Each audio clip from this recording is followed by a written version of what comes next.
Good morning, सुप्रभात, वंदे मातरम विद्यार्थी मित्रों। मैं आनंद सर अपने YouTube channel make account easy with Anand sir में आपका हार्दिक स्वागत करता हूं। दोस्तों, हम लोग अकाउंट में पार्ट 1 उसमें हम लोग चैप्टर नंबर 10 पुरानी बुक के हिसाब से और नई बुक के हिसाब से चैप्टर नंबर 11 यानी आखिरी चैप्टर सीख रहे हैं, बैंक समाधान विवरण, बैंक रिकंसिलिएशन स्टेटमेंट, जिसको हम संकेत में BRS से भी दर्शा सकते हैं, बोलते हैं कितने लोग। तो उसमें अलग अलग वीडियो के माध्यम से दोस्तों हम लोग सबसे पहले वीडियो में यूट्यूब लाइव लेक्चर में मैंने आपको बैंक समाधान विवरण का अर्थ, पासबुक का अर्थ, पासबुक का नमूना, बैंक पासबुक के अनुसार बैंक शेष और रोकड़ बही के अनुसार बैंक शेष में अंतर के कारण, ये मैंने आपको यूट्यूब लाइव लेक्चर के माध्यम से सबसे पहले सिखाया था।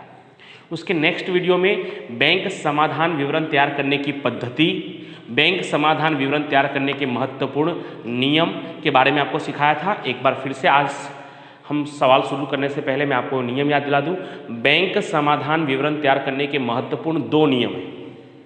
सबसे पहला, जो व्यवहार बैंक के द्वारा हुआ है और उसकी जानकारी हमें यानी व्यापारी को नहीं है, यानी हमने रोकड़ बही में नहीं लिखा है, यानी बैंक ने वो काम किया या बैंक में वो काम हुआ है और उसकी जानकारी हमें नहीं है, हमने रोकड़ बही में नहीं लिखा है, ऐसे व्यवहारों को हम क्या करेंगे, उसका उल्टी असर करेंगे। जैसे बैंक ने ब्याज का जमा किया जो हमने रोकड़ बही में नहीं लिखा, तो बैंक ने ब्याज का क्या किया है, जमा किया है, तो हम क्या करेंगे, उधार करेंगे।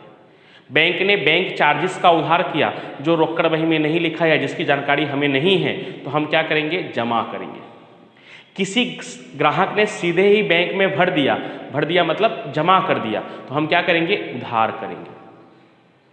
उसके अलावा बैंक ने वसूल किया जिसकी जानकारी हमें नहीं है, तो वसूल करना मतलब होता है जमा करना, तो हम क्या करेंगे, उधार करेंगे। बैंक ने हमारी ओर से चुकाए, बैंक जब हमारी ओर से चुकाती है मतलब उधार करती है, तो बैंक ने हमारी ओर से चुकाए बीमा प्रीमियम के या वाहन के लोन का जिसकी जानकारी हमें नहीं है, तो बैंक ने चुकाया होगा मतलब बैंक ने क्या किया होगा, उधार किया होगा, तो हम क्या करेंगे, जमा करेंगे।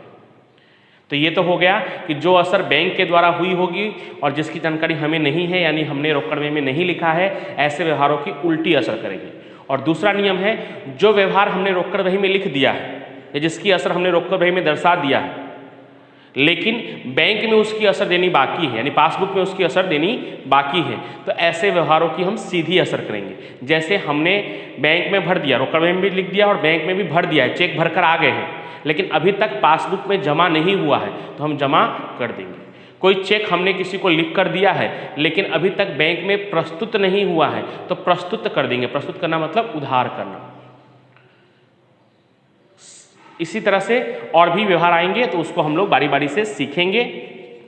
उसके बाद शेष की बात करूं कि रोकड़ बही के अनुसार शेष दिया, बैंक शेष दिया होगा तो क्या करना है, रोकड़ बही के अनुसार बैंक ओवरड्राफ्ट दिया है तो क्या करना है, पासबुक के अनुसार बैंक शेष या बैंक ओवरड्राफ्ट दिया है तो क्या करना है। तो उसके लिए मैंने कहा था आप एक को अच्छी तरह से याद कर लीजिए।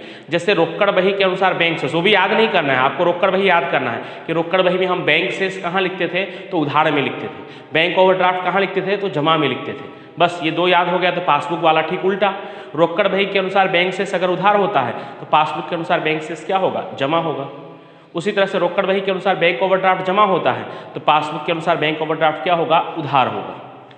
ओके, तो चलिए अब हम लोग आज आगे का सवाल शुरू करते हैं। कल मैंने आपको क्वेश्चन नंबर 4 बताया था और होमवर्क के रूप में उदाहरण नंबर 1 दिया था।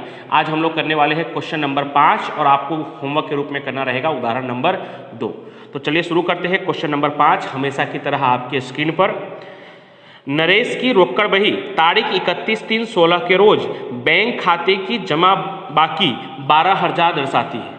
रोकड़ बही के अनुसार क्या दिया हुआ है, जमा बाकी दिया हुआ है। रोकड़ बही के अनुसार जमा बाकी क्या कहलाएगा, बैंक ओवरड्राफ्ट। अच्छी बात यह है कि जमा बाकी दिया है तो हम डायरेक्ट जमा में लिख लेंगे, लेकिन उसे कहेंगे क्या, बैंक ओवरड्राफ्ट। जो पासबुक से भिन्न है, पासबुक और रोकड़ बही की तुलना करने पर निम्नानुसार की माहिती मिली है, जिस पर से नरेश का बैंक समाधान विवरण तैयार करना है। किसका बैंक समाधान विवरण तैयार करना है, नरेश का। चलिए शुरू करते हैं। पहले नरेश का तारीख 31/3/16 का बैंक समाधान विवरण। सबसे पहले क्रम,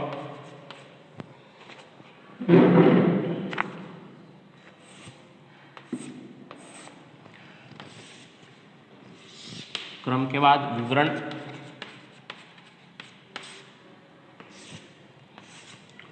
उधार, जमा। दोस्तों आज के प्रश्न में 10 व्यवहार है, तो शायद यहाँ जगह कम पड़े, तो आपकी नोटबुक में तो आपके एक पेज में आसानी से आ जाएगा, मुझे जगह कम पड़ेगा तो मैं यहाँ पे भी बना दे रहा हूँ। विवरण,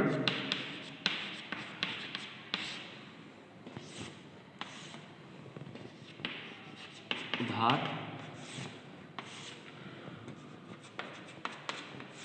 जमा, और यहाँ पे क्रम।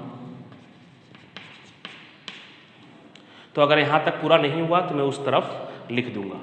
तो ये शुरू करते हैं। सबसे पहले नरेश की रोकड़ बही तारीख 31/3/2016 के रोज बैंक खाते की जमा बाकी 12,000 दर्शाती है। तो सबसे पहले लिख देंगे रोकड़ बही के अनुसार जमा बाकी है, तो आपको पता है क्या होगा वो, बैंक ओवरड्राफ्ट। अगर भूल गए हैं तो थोड़ा अच्छी तरह से याद कीजिए कि रोकड़ बही जब हम सीख रहे थे तो रोकड़ बही के उधार में हम बैंक शेष लिखते थे और जमा में हम क्या लिखते थे, बैंक ओवरड्राफ्ट। तो लिख देंगे रोकड़ बही के अनुसार बैंक ओवरड्राफ्ट, जमा दिया ही हुआ है कितना, 12,000, उन्होंने तो लिखा ही है जमा बाकी। उसके बाद पहला 10,000 का चेक 28/3/2016 के रोज बैंक में भरा। किसने भरा, हमने, जो परंतु बैंक ने यह चेक पासबुक में नहीं लिखा है, मतलब अभी तक जमा नहीं किया है, तो हम क्या करेंगे, जमा कर देंगे। और लिखेंगे कैसे, बैंक में भरे परंतु पासबुक में जमा नहीं हुए चेक, बैंक में भरे परंतु पासबुक में जमा नहीं हुए चेक।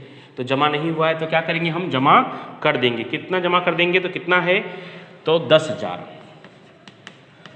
उसके बाद दूसरा व्यवहार दोस्तों, तारीख 30/3/2016 के रोज बैंक ने जमा किया ब्याज 160 रोकड़ बही में नहीं लिखा। ये काम किसने किया है, बैंक ने किया है, तो हमें क्या करना है, उल्टा करना है, क्योंकि हमने रोकड़ बही में नहीं लिखा है। तो बैंक ने क्या किया है, जमा किया है, तो हम क्या करेंगे, उधार करेंगे। तो क्या लिखेंगे, बैंक ने ब्याज का जमा किया जो रोकड़ बही में नहीं लिखा। तो बैंक ने ब्याज का जमा किया जो हमने रोकड़ बही में नहीं लिखा। तो बैंक ने क्या किया है, जमा किया है, तो हम क्या करेंगे, उधार करेंगे। तो कितना उधार करेंगे, तो कितना है, 160। उसके बाद तीसरा 10,000 एक ग्राहक ने सीधे ही बैंक खाते में भर दिया है जिसकी माहिती 31/3/16 तक मिली नहीं थी। यानी ग्राहक ने सीधे ही बैंक में भर दिया, मतलब जमा करवा दिया, और जो हमें जानकारी में नहीं है। तो बैंक में जमा हो चुका है तो हम क्या करेंगे, उधार करेंगे। और ये सब व्यवहार लगभग रोज आएंगे। एक ग्राहक ने सीधे ही बैंक में भर दिया मतलब जमा कर दिया,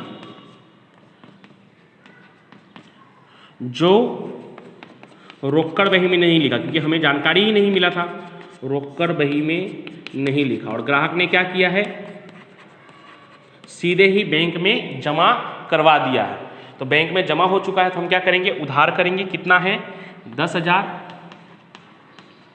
जो काम बैंक में हो गया है हमें उसका उल्टा करना है। चौथा, बैंक में भरे मतलब जमा किए, परंतु रोकड़ बही में नहीं लिखे चेक। सेम टू सेम इसकी तरह ही, बैंक में भरे परंतु रोकड़ बही में नहीं लिखे।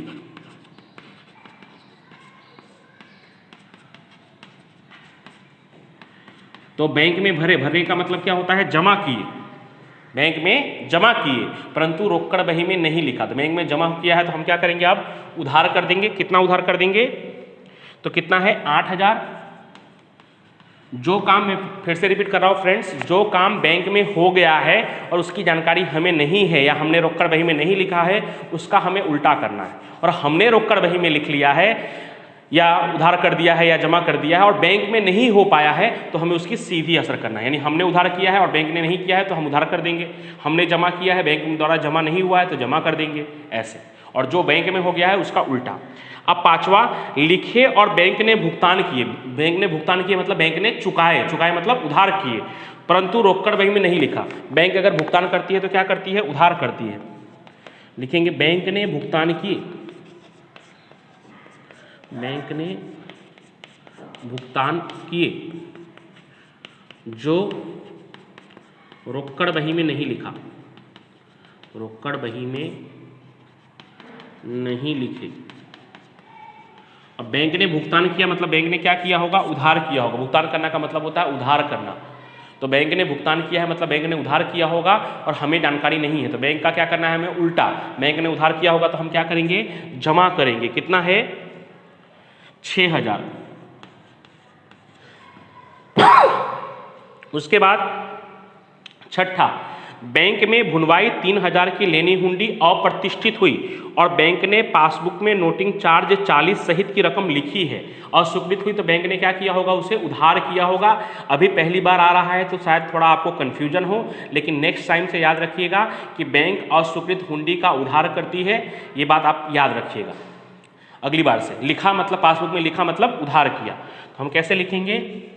बैंक ने अस्वीकृत हुंडी का, अस्वीकृत हुंडी, हुंडी यानी एक टाइप का पहले के जमाने में चेक, अस्वीकृत हुंडी का उधार किया जिसकी जानकारी हमें नहीं है, मतलब जो रोकड़ बही में नहीं लिखा, जो रोकड़ बही में नहीं लिखा। तो बैंक ने क्या किया है? नोटिंग चार्ज यानी अस्वीकार जो हुआ है, बाउंस जो हुआ है, उसके चार्ज के साथ पासबुक में उधार किया है। तो हुंडी कितने की थी? 3000 की, और नोटिंग चार्ज कितना है? 40।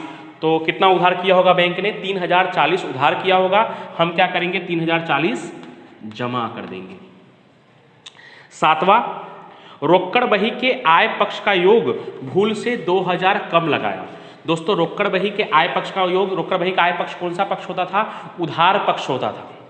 और कम गिना है तो हम क्या करेंगे? उतना और उधार कर देंगे। तो उस तरह से आप लिख सकते हैं, नहीं तो मैंने आपको PDF भेजा था 2 पन्ने का, उसमें सबके बारे में लिखा था, तो वो भी आप देख सकते हैं। रोकड़ बही का आवक वाला पक्ष कौन सा होता था? आय तो उधार, उधार वाला पक्ष आवक का होता था और जावक का जमा वाला पक्ष हुआ करता था। तो अगर आय पक्ष का योग कम गिना है तो उतना और गिनना पड़ेगा, तो उतना और क्या करना पड़ेगा? उधार करना पड़ेगा। अधिक गिनना होता तो उल्टा करते हैं, कम गिना हो तो सीधी असर करेंगे। तो आय पक्ष कौन सा पक्ष होता है? उधार पक्ष होता है।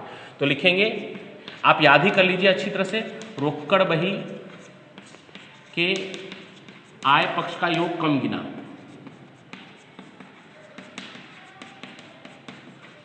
कम गिना।